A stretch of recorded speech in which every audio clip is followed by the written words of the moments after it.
অসমৰ জিলাসমূহৰ ভিতৰত অন্যতম ইতিহাস প্ৰসিদ্ধ গোলাঘাট জিলা। আপুনি যদি আমাৰ জিলালৈ আহে আপোনাক আদৰিব বিশ্ব প্ৰসিদ্ধ কাজিৰঙা ৰাষ্ট্ৰীয় উদ্যানে, য'ত বিচাৰি পাব এখন সজীৱ আৰু প্ৰাণময় পৃথিৱী। দৈয়াং ধনশিৰিৰ উৰ্বৰা ভূমিৰ সজীৱ পথাৰৰ ৰহনে পংকিলতাৰ মাজত আপোনাক দিব জীৱনৰ অনাবিল আনন্দৰ জোৱাৰ। মুঠ ৩,৫০২ বৰ্গ কিলোমিটাৰ মাটিকালি সামৰি থকা গোলাঘাটে ১৯৮৭ চনৰ ৫ অক্টোবৰত পূৰ্ণাংগ জিলাৰ স্বীকৃতি লাভ কৰে।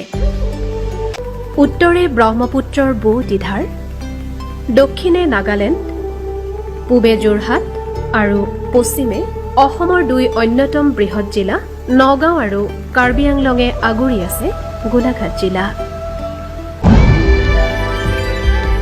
ঐতিহাসিক দৃষ্টিকোণৰ পৰা গোলাঘাট জিলাই ৰাজ্যৰ ভিতৰতে দখল কৰি আছে এক সুকীয়া স্থান। এনে বহু ইতিহাসৰ সাক্ষ্য বহন কৰি আছে দেওপাহাৰৰ প্ৰাচীন ভগ্নাৱশেষসমূহে। আহোম ৰাজত্বৰ অভ্যুত্থানৰ আগলৈকে এই জিলাৰ কাছমাৰী আছিল কছাৰী ৰাজ্যৰ ৰাজধানী। আজিও কাছমাৰী অঞ্চলৰ আশে পাশে আৱিষ্কৃত হৈ আছে সেই যুগৰ বহু সাক্ষী। নেঘেৰিটিঙৰ শিৱদৌল নিৰ্মাণ কৰিছিল স্বৰ্গদেউ ৰাজেশ্বৰ সিংহই। স্বৰ্গদেউ গদাধৰ সিংহৰ স্মৃতি বিজড়িত আন এক ধৰ্মীয় স্থান হৈছে পবিত্ৰ আঠখেলীয়া নামঘৰ। ঐতিহাসিক ধোদৰ আলি এই জিলাৰ মাজেদিয়ে আৰম্ভণি হৈ ডিব্ৰুগড় জিলালৈকে প্ৰসাৰিত হৈ আছে। গোলাঘাট জিলাৰ মিছামৰা মৌজাৰ খনিকৰ গাঁৱত সংৰক্ষিত খনিকৰ পুথিত অসমীয়াত লিপিবদ্ধ আছে মহাপুৰুষ দুজনাৰ কীৰ্তন আৰু নামঘোষা গ্ৰন্থ দুখনি। এই পবিত্ৰ গ্ৰন্থ পৰম আধ্যাত্মিকতাৰে পদব্ৰজে ৰাজ্যৰ প্ৰান্তে প্ৰান্তে কঢ়িয়াই নিয়া হয় ভক্তৰ দৰ্শনৰ বাবে। ভাৰতৰ স্বাধীনতা সংগ্ৰামত অৱদান আগবঢ়োৱা বহু কেইগৰাকী সংগ্ৰামী তথা শ্বহীদ আছিল গোলাঘাট জিলাৰ। সৰুপথাৰৰ কুশল কোঁৱৰ আছিল ১৯৪২ চনৰ বিপ্লৱত ব্ৰিটিছ চৰকাৰে ফাঁচীৰ কাঠত ওলমোৱা দেশৰ একমাত্ৰ শ্বহীদ।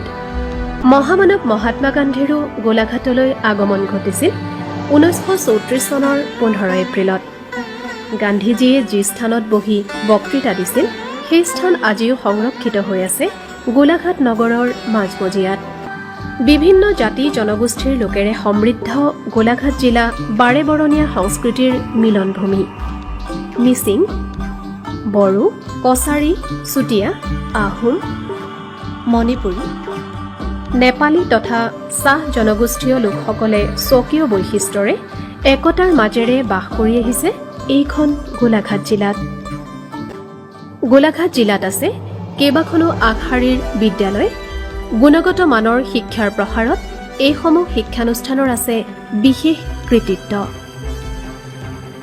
ইয়াৰ উপৰি জিলাখনত আছে বিদ্যায়তনিক দিশত আগবঢ়া কেইবাখনো উল্লেখনীয় মহাবিদ্যালয়, য'ৰ পৰা শিক্ষা গ্ৰহণ কৰা শিক্ষাৰ্থীয়ে দেশে বিদেশে উজ্বলাইছে জিলা তথা ৰাজ্যখনৰ নাম। উচ্চ শিক্ষা আৰু উন্নত চিকিৎসাৰ মধ্যমণি হৈ এইখন গোলাঘাটতেই নিৰ্মাণ হৈ উঠিব বীৰাংগনা সতীসাধনী ৰাজ্যিক বিশ্ববিদ্যালয়, গোলাঘাট চিকিৎসা মহাবিদ্যালয়, গোলাঘাট কৰ্কট প্ৰতিষ্ঠান আৰু দেৰগাঁৱৰ সৈনিক স্কুলৰ দৰে অনুষ্ঠানে। ক্ৰীড়াৰ ক্ষেত্ৰত আন্তঃৰাষ্ট্ৰীয় কৃতকাৰ্যতা লাভ কৰিছে গোলাঘাটৰ খেলুৱৈ লাভলীনা বৰগোহাঁই, উমা চেত্ৰী আৰু নয়নমণি শইকীয়াই। স্থাপন কৰা হৈছে বীৰাংগনা সাধনী কলাক্ষেত্ৰৰ দৰে অনুষ্ঠান, যি গোলাঘাটৰ পৰ্যটন ক্ষেত্ৰক সমৃদ্ধ কৰি তুলিছে। গোলাঘাটত নিৰ্মাণ কৰিবলৈ লোৱা হৈছে অত্যাধুনিক তথা বিভিন্ন সা সুবিধাযুক্ত উপায়ুক্তৰ কাৰ্যালয়। আজিৰ গোলাঘাট প্ৰাকৃতিক সৌন্দৰ্যৰ ৰম্যভূমি। ইয়াৰ লগতে বাৰে বৰণীয়া অসমীয়া সমাজ সংস্কৃতিৰো বাহক, যি অসমৰ মানচিত্ৰত জিলিকি আছে নানা ঐতিহ্য ঐশ্বৰ্যৰে মহীয়ান হৈ।